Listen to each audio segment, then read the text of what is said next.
Completely ವಾಸ್ತು ಪ್ರಕಾರನೇ ಮಾಡಿರೋದು. Ceiling height ಬಂದು ನಿಮಗೆ 13 ಫೀಟ್ ಇದೆ. ಒಂದು ಲಾಂಡ್ರಿ ಪುಲೌಟ್ ಅಂತ ಕೊಟ್ಟಿದ್ದೀವಿ. ಎಲ್ಲ ಬಂದು ಇಲ್ಲಿ ಡಂಪ್ ಆಗುತ್ತೆ. ಆಮೇಲೆ ಇನ್ನೊಂದು ನೋಡಿ, ಇದು ಈ ಸ್ಟೈಲಿಗೆ ಸ್ವಲ್ಪ ಆರ್ಚ್ ವಿಂಡೋಸ್ ತುಂಬಾ ಚೆನ್ನಾಗಿ ಕಾಣಿಸುತ್ತೆ. ಇಲ್ಲ ಯುರೋಪಿಯನ್ ಆಗಿ ಇಂಗ್ಲಿಷ್ ಸ್ಟೈಲ್ ಅಲ್ಲಿ ಆ ಥರ ಬೇಕು. ಒಂದು ಮನೆ ಸ್ವಲ್ಪ ಆರ್ಕಿಟೆಕ್ಚರ್ ಬಿಲ್ಡಿಂಗ್ ಬೇಕು, ರೆಗ್ಯುಲರ್ ಆಗಿ ಬೇಡ. ಕನ್ಸ್ಟ್ರಕ್ಷನ್ ವಿಡಿಯೋಸ್ನ ನಾವು ತೊಗೊಂಡ್ಬರ್ತಾ ಇರ್ತೀವಿ. ಸಾಕಷ್ಟು ಜನ ಎಂಕ್ವೈರಿ ಕೂಡ ಮಾಡ್ಕೊಂಡಿದ್ದಾರೆ. ಪ್ರೈಡ್ ವಾಟಿಕಾ ಅಂತ ಹೇಳ್ಬಿಟ್ಟು ಲೇಔಟ್ ಇದೆ.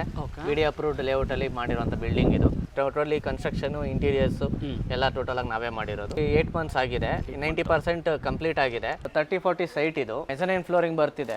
ನೇಮ್ ಪ್ಲೇಟ್ ಎಲ್ಲ ಬರುತ್ತೆ, ಗ್ರಾಸ್ ಮ್ಯಾಟ್ಸ್ ಎಲ್ಲ ಬರುತ್ತೆ, ಲ್ಯಾಂಡ್ಸ್ಕೇಪಿಂಗ್ ಬರುತ್ತೆ. ಕಾನ್ಸೆಪ್ಟ್ ಆಗ್ಲಿ ತುಂಬಾ ಚೆನ್ನಾಗಿ ಮಾಡ್ಕೊಂಡಿದೀವಿ. ಒಂದು ಇಂಟೀರಿಯರ್ಸ್ ಎಲ್ಲ ಟೋಟಲ್ ಆಗಿ ನಮಗೆ ಒಂದು 80 lakh ಬಜೆಟ್ ಅಲ್ಲಿ 80 lakh.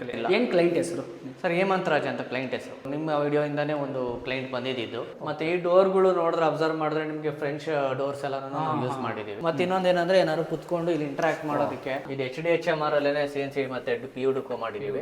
ಇಲ್ಲಿಂದ ಆಚೆ ಕಾಣಿಸುತ್ತೆ, ಬಟ್ ಆಚೆಯಿಂದ ನಿಮ್ಗೆ ಒಳಗೆ ಕಾಣಿಸುತ್ತೆ. ಟೆರಾಸೋ ಮತ್ತೆ ಸಬ್ವೇ ಕಾಂಬಿನೇಷನ್ ಅಲ್ಲಿ ನಾವು ಯೂಸ್ ಮಾಡಿದೀವಿ. 3 ಟ್ರ್ಯಾಕ್ ಇದೆ.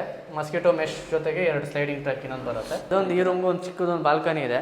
ವಾರ್ಡ್ರೋಬ್ ಎಲ್ಲ ಕಾನ್ಸೆಪ್ಟ್ ಬಂದಿದೆ. ಇಲ್ಲೇ ವಾಷಿಂಗ್ ಮೆಷಿನ್ ಪ್ರಾವಿಷನ್ ಸ್ವಲ್ಪ ಚೆಸ್ ಬೋರ್ಡ್ ಸ್ಟೈಲ್ ಅಲ್ಲಿ ಡಿಸೈನ್ ಮಾಡ್ಕೊಂಡಿದ್ದೀವಿ. ಸ್ವಲ್ಪ ಪಾರ್ಟಿ ಸ್ಪೇಸ್ ಯೂಸ್ ಮಾಡುವಂತ ಜಾಗ ಇದು. ಸ್ಟೆಪ್ ಅಪ್ ಮಾಡ್ಕೊಂಡು ನಾವು ವುಡನ್ ಟೆಕ್ಸ್ಚರ್ ಟೈಲ್ಸ್ ಯೂಸ್ ಮಾಡಿದ್ದೀವಿ. ಇಲ್ಲಿ ವೈಟ್ ಅಲ್ಲಿ ಅಬ್ಸರ್ವ್ ಮಾಡಿದೆ, ಈ ತರ ಒಂದು ಬಿಲ್ಡಿಂಗು ಎಲ್ಲೂ ಇಲ್ಲ.